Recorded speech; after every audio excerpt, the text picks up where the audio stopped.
Hi. ఇంతవరకు మీరు గణపతి పూజ ఆలయంలో, ఇంట్లో లేదా వీధిలో జరిగిందని చూసుంటారు. కానీ ఊహించండి, పట్టాల మీద దూసుకుపోతున్న రైలు బోగీలోనే గణపతి వ్రతం జరగడం ఎలా ఉంటుందో.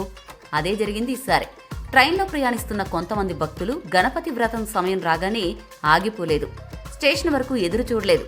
అందరూ కలిసి నిర్ణయించుకున్నారు, గణపయ్యను ఇక్కడే పూజిద్దామని.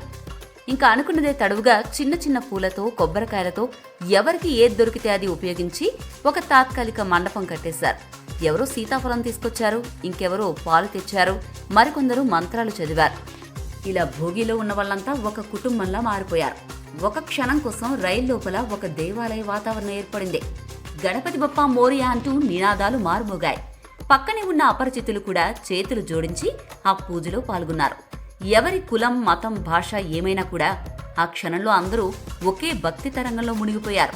ఇది కేవలం ఒక పూజ కాదు, ఇది మన సమాజానికి ఒక గొప్ప సందేశం.